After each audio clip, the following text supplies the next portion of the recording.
Okay, there's so much to cover in this chat, but I think the best place to start is getting to know a little bit about your soccer careers and also your friendship. So, Emily, I'll start with you. When did you get into soccer and how long have you been a Matilda for? How much time have you got? No. Give us the. I'll give you the short version. Yeah, the 1 minute TikTok reel version. I grew up playing as a young kid, active, all sports, crazy. Wanted to beat my brother in the backyard. Played all through school. I actually didn't start playing soccer. We're going to call it football. Sorry, I'm just going to let you know that didn't start playing football until I was actually 12. So that's considered a late bloomer. So I didn't start little kickers when I was like 4, 5 or 6 like most kids do. And then I got my first professional contract. I think I was either 16 or 17. Played for Brisbane Roar in the A-League for like 7, 8, 9 years, which is crazy. Got my first professional contract overseas for Liverpool, I think when I was 19 or 20, which is wild. It was extremely homesick. And then I've had a pretty incredible career. I've been all around the world. So I started off at Liverpool, went to Japan, Sweden, Norway, the big giants, Bayern Munich in Germany, and the last 2 seasons in Aston Villa, and 1 World Cup and an Olympics later. So I've had my fair share of adversity and challenges along the way, but I've had a really, really fulfilling career so far. And you've been a Matilda, as I understand, for over a decade? Definitely, yeah, since 2012. Yeah. And unfortunately, due to injury, you were unable to be part of the Paris Olympics and the most recent World Cup. Yeah. Like, how does that sit? Yeah, it's been a hard one. We've discussed it a lot heavily the last few months. Chloe and I went through a similar situation together. We both, suffered a lot of heartbreak around that because the footballing sensation and Australia really falling in love with the Matildas happened. That shift happened at that World Cup. Yeah. So to fall short on that one stung a lot, still stings a lot. It's like salt in the wound, bringing it up every time. It's tough, but, we've grown so much through that and so many opportunities have blossomed through missing out on that, believe it or not, which is there's silver linings in everything. We've always tried to stay positive.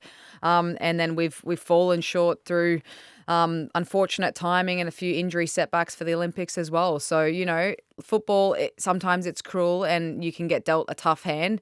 Touch wood, I've been so blessed my whole entire career to pretty much be injury-free for the best part of 10 years. And it's only these last 2 years that have really stung me. And I've really had some big setbacks, but I'm still feeling, pretty hopeful about I've still got a few years left in me. I'm 32. I feel like 25. Yeah. So I think I've still got a few good years left in me.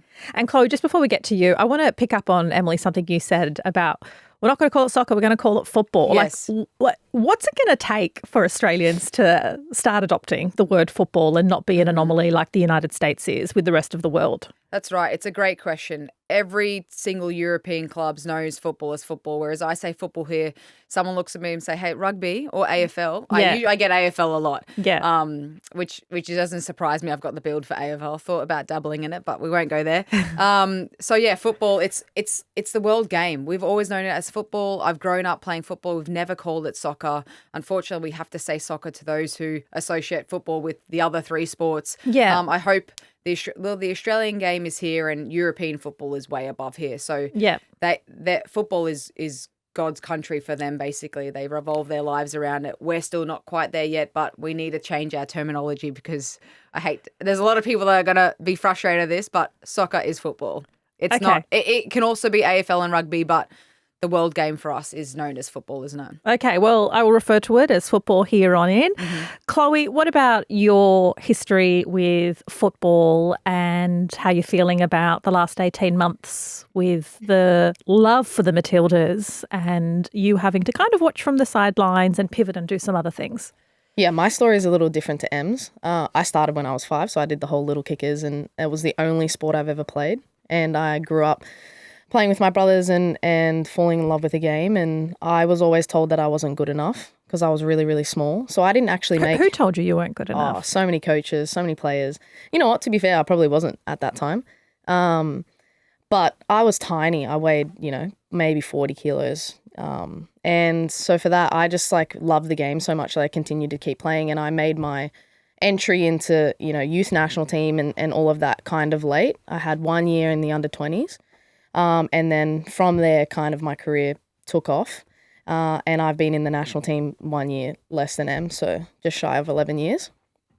And I've had the last 3 years of my national team career being on the sideline. I did my ACL, and then coming back from my ACL, I'd had a complicated plantar fasciitis in my foot, which led me to not be ready for the World Cup. And then obviously leading into the Olympic campaign, after the success of the World Cup, it's really hard to then be like, oh, we're going to take a completely different team to the Olympics. And I think the girls did incredible. So it's been a tough journey for myself, and I know Em's been on the same journey, but it's been incredible. We've had so many doors open up for us, and I had the opportunity to be able to watch the World Cup and make history on a different page. And I think that's the most grateful that I've ever been. I've been able to watch it and be a part of telling the story of the Matildas, and people at home being able to connect to the Matildas in such a personal way. And I feel grateful to be able to have that.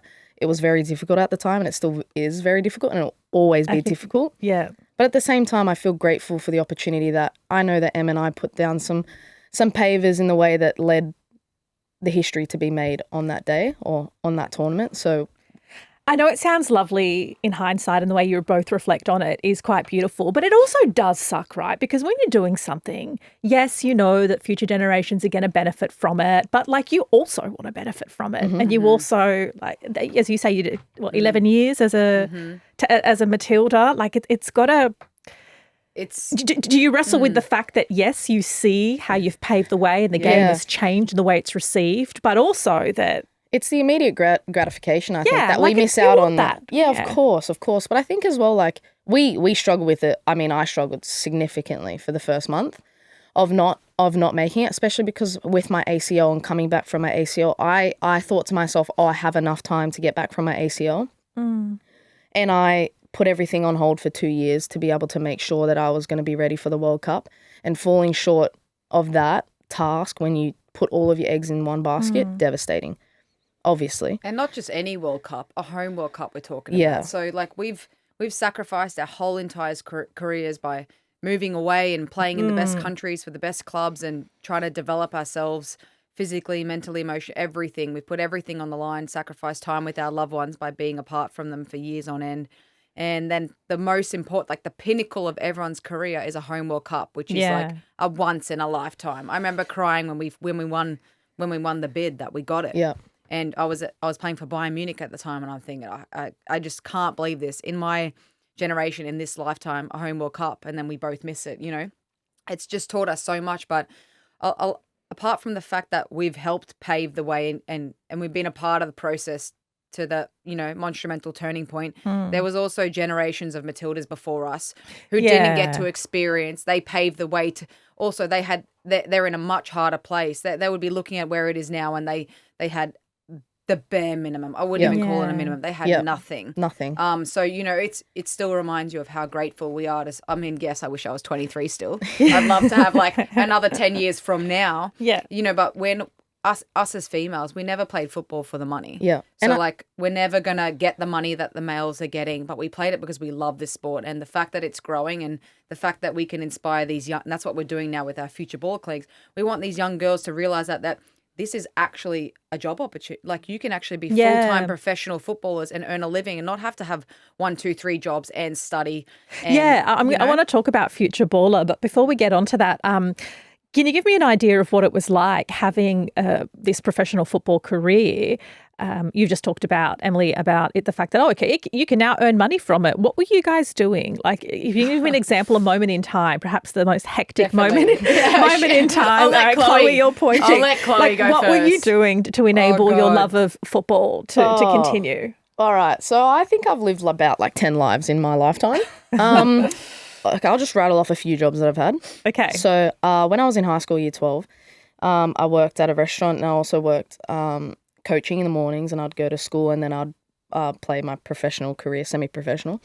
And then I've worked as a landscaper. I've worked in a front desk of an accountant. I've worked in that cafe. I've worked coaching. I've done all these things while I've also played, and I've done it so that I could make money to then go overseas and then come back and do all this stuff. And there was one coach that actually gave me an opportunity. Otherwise, I'd probably still be landscaping.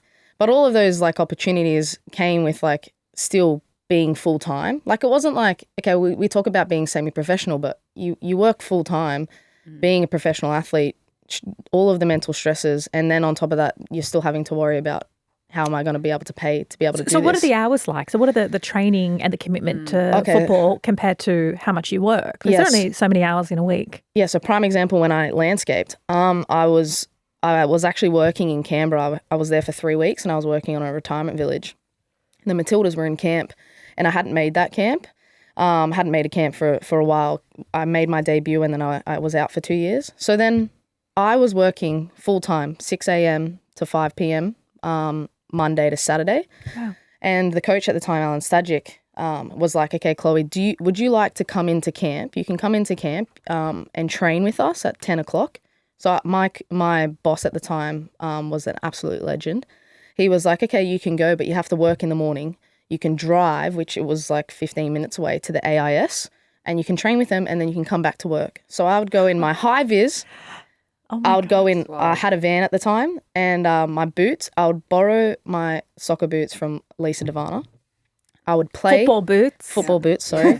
I just spent the last 4 months in America, so it's kind of. I would use my football boots from Lisa Devana. I'd play a training game, and then I'd go back to paving. So I'd put my high-vis back on, I'd go back to paving. I did that for the 3 weeks while the girls were in camp, and then I got called back into the national team the following camp, which was the camp that led us into our qualifiers in Japan in 2012, which was the first time 2016, which was the first time we had qualified for an Olympic campaign in 12 years. Mind you, Chloe was the star of that tournament. You'd never seen anyone work and run harder than she did. And that's just like purely from like resilience with that landscape. Like she just flicked a different switch over. She just wanted it really bad. That was the best I've ever seen her in her career. And that just showed like all those hardships, all those setbacks led her to like that moment of like being the star of that tournament. So like, it's just crazy how it comes full circle. You think you're down in the trenches landscaping and going into camp, and like then you get called into the Olympic qualifiers and absolutely dominate the tournament. Like it's just like such a cool story. Another really cool story is Future Baller. That's your joint business venture. Tell me how that came to be and what it looks like. Where do we start? Chloe and I have been best mates for a really long time, and we've always wanted to do something together. Now, I really want to say it was inspired from the World Cup. That's really what got this moving. We knew we wanted to do something in football and inspire the next generation, because long story short, football has taken so long to get the projection it's had, but it can so easily go that way in an instant. So we're like, what can we do to inspire these young girls to get their self-worth, self-belief, confidence up, to believe that they can dream big enough to be like, well, why can't I be a Matilda one day? You know, like, and so we need the next generation to keep following in the footsteps of where the Matildas have come and how much it's progressed. So Future Baller was born around the World Cup because we watched everyone fall in love with the Matildas, and we saw these young girls and young boys.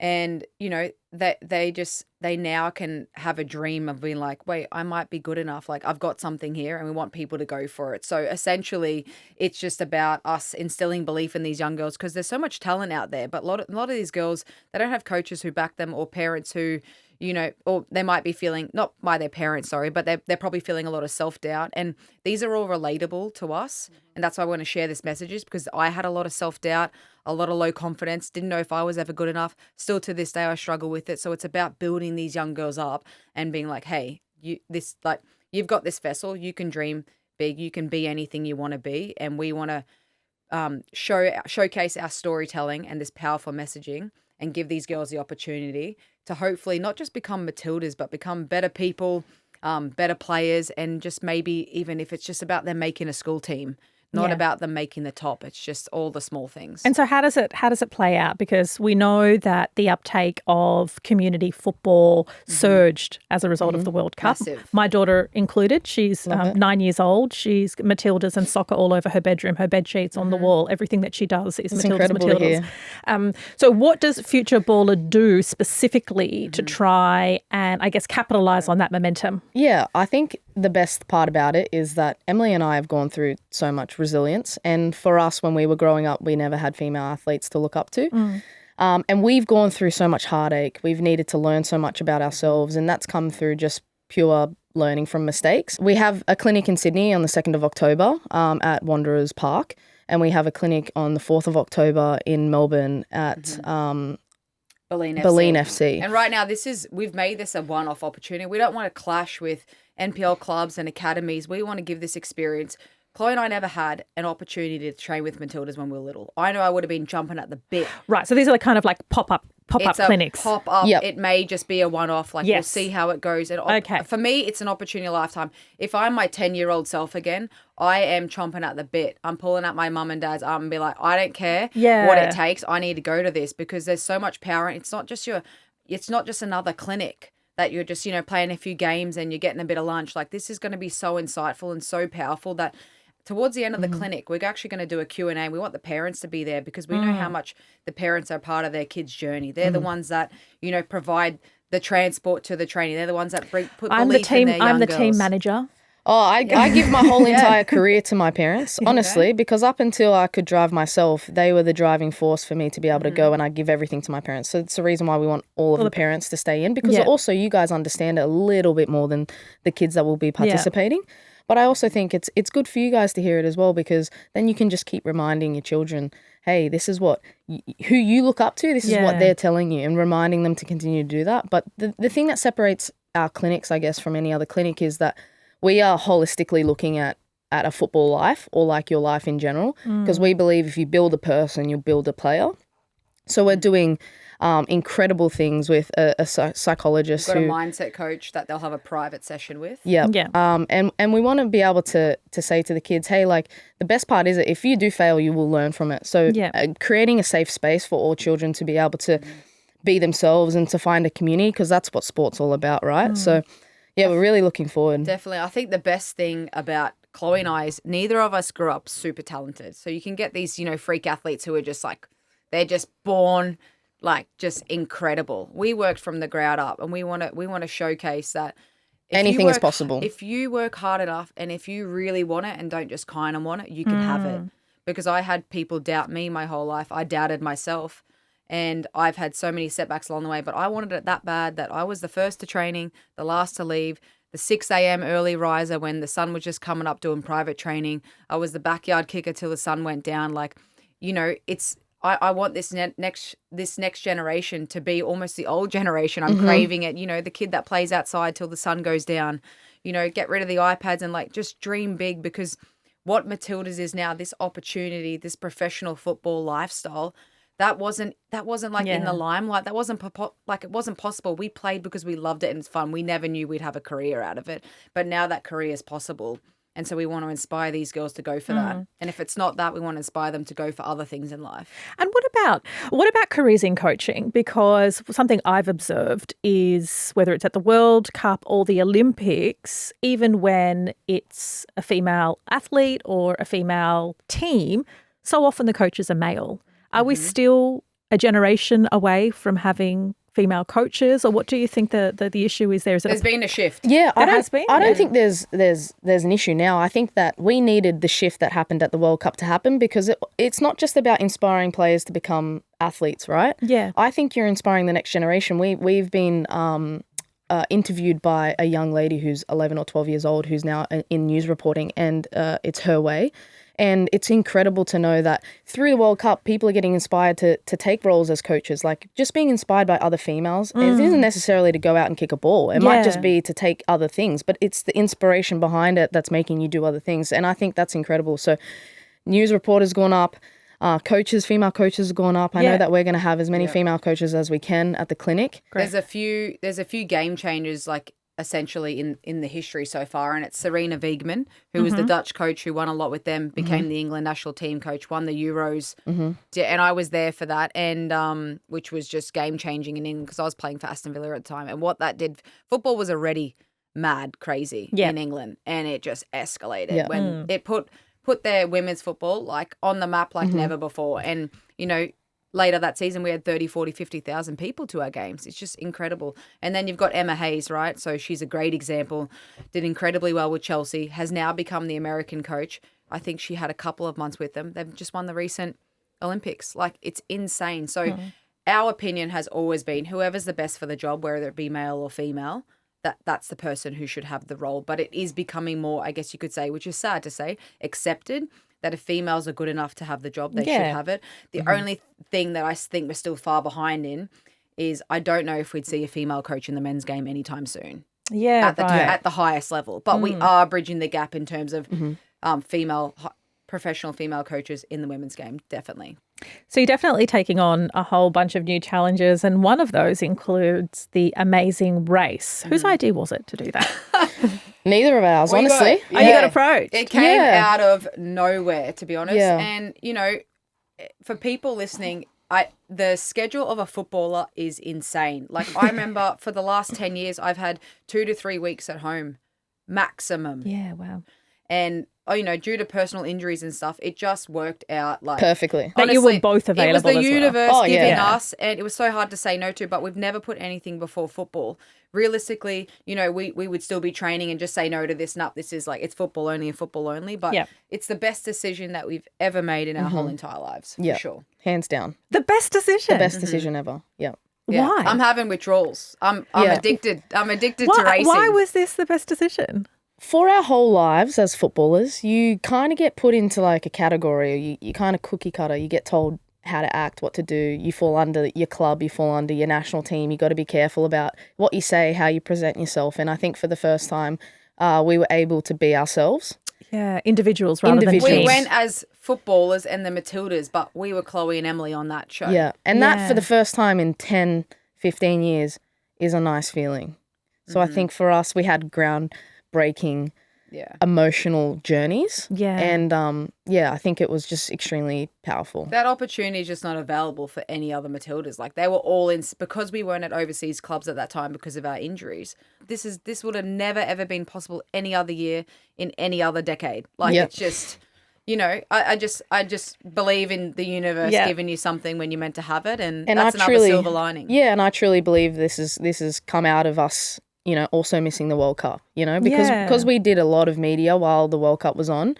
We also had our faces in a lot of it, and I think that's just fostered from it, and I'm so grateful for it. Mm-hmm. What are you allowed to divulge? Like, what's the wackiest thing you did, or did you guys have any biffo between the two of you? Oh, yeah. Yeah, we can't divulge a lot, but we can say that there's a lot of hilarious moments. It's a get the popcorn moment. Or like Chloe and I's relationship, there's a lot of push and pull from us. Like, we have so much respect for each other. We're that good mates that, like, I'll pull her up, she'll pull more. Yeah. And we butt heads. Yeah. Like, you're going to see it in the show. Croatian, Italian. Yeah. Like, it's I love the passion. It's meant to happen. I'm sure it's going to air. Like, I don't know. It obviously depends how they produce everything. But there's several moments where we've lost it at each other. You know, and like, still love her to this day. She still loves me, but like, that's a good friendship. Like, we get over it like that. But because we're so competitive and because of our background, like, it's in our DNA. We're born winners. So we want to win everything. I don't care if it's about who's finishing breakfast first. Like, we are competitive. And so you're going to see that in this show. And honestly, it was so fun, and we're just excited to see how it's produced and we're excited to see it too. And, you know, because when you're racing, you're not actually necessarily racing side by side all the time. So we made such good friends there, like lifelong friends. They were just such a good bunch of people, and we want to see what they got up to during their challenges and you know, their low points and their high points. Like, we'll get to ride that wave when we watch it back ourselves. And when you sign up, are you aware of who the other contestants Not at are? all. Absolutely not. So when they found out that they're up against Matildas, I would shit myself. Oh, we were like, fair, what? Everyone was sizing each other. Everyone was actually, to be fair, and I know they'd say this because they it's actually been said, they were most concerned about us. Yeah. They saw us as competitive threats, for sure. Yeah. So that's what we'll say. Yeah. Okay, what can you tell me about the other cast members and what you like? You said you formed some amazing friendships. Yeah, I would say, like, So diverse. yeah, so diverse, hilarious, great bunch of people. I just think that there's always, like, you can't judge a book by their cover. I think that's probably the best way to explain it. And I think the best thing about us, we could probably talk to a tree outside. So we became friends with absolutely everybody. Everybody. You've got something from like Maths, Cyclone, Cyrell and Eden who are great. Then you've got Thorpe and Christian who are really good mates with. Then you've got the country Havana and singers Steph. who are just like so down to earth and beautiful. I mean, like, we shared, like, it was the month of, like, a month I'll never forget. Probably like some of the most enjoyable memories I've ever had in my whole entire life. You know, excluding football. But we learned so much. We cried together. Like we had such deep and meaningful conversation with people. We rode the waves together of television. Like there's so much that we went through together. Like we've caught up with a few of our friends from the show. From the show already, Yeah. and we're hoping to see more and more of them as time goes by. We obviously all live interstate, and but we make time for them in a heartbeat, and we're just so excited to relive this moment as the show airs and keep catching up with everybody. I think the funny thing is that everyone on that show had something in common. I think like when we think as elite athletes, we're like, oh, no one really has the same life as us. But like people who are in TV and people who are in other disciplines in sport, like that, we actually all go through the same things. And I think that was the most powerful thing to talk to everybody. Yeah, to learn a lot from everybody else's story and to know that we're all kind of going through the same stuff.